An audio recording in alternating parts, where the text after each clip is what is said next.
I've mentioned recently that I've been getting ready to move next weekend, so I've got a few videos ready to go for when I may or may not have computer access next week.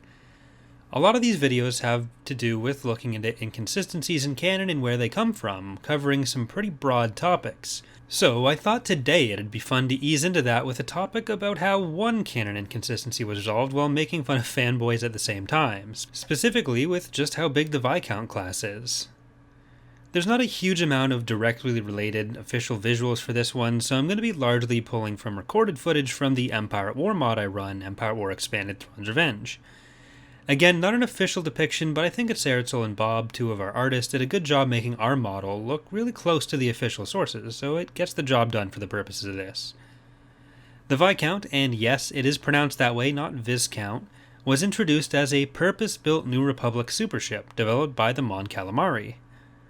There was a lot of internal debate within the New Republic leading up to its production, with some officials being severely opposed to making their own supership because of what that meant under the Empire. There were also a lot of concerns about just how practical that was, whether it was better to have a few of these really large ships or to be able to respond more effectively to different situations by focusing more on small ships and especially carriers.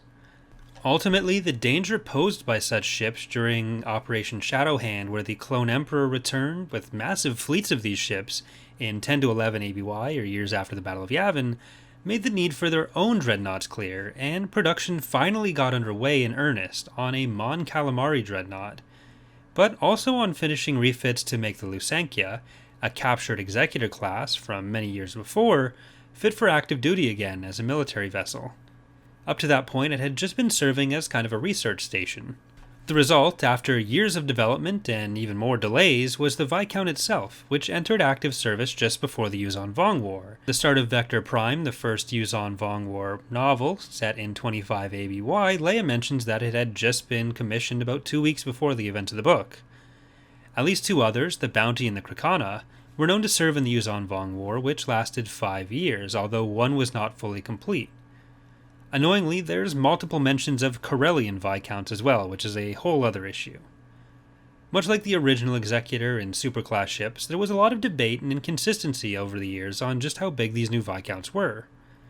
The Star Wars miniatures game from Wizards of the Coast listed it as 17,000 meters, but other inferences, especially from Vector Prime, the book it first appears in, gives a length of nearly twice the size of the Mediator, another ship that first appears in that book, and which itself never got a solid length, but which was at least larger than the 1600-meter Midroik, which is also the same size as an Imperial Star Destroyer.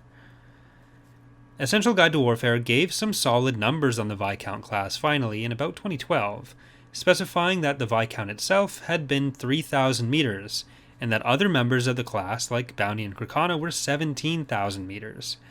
This is a pretty massive disparity for size within a class, so in his endnotes to the Essential Guide to Warfare, author Jason Fry even commented directly on the debate, and explained the reasoning behind some of the figures being what they are. Quote, "The difference in the size of the Viscount and her sister ships is designed to resolve a contradiction in existing canon, but it also pokes fun at fanboy debates about the sizes of Mon Calamari cruisers and Superstar destroyers, while tying in with the every ship is individual philosophy of Mon Cal design, and a long-established canon principle that Mon Cal and SSD class designators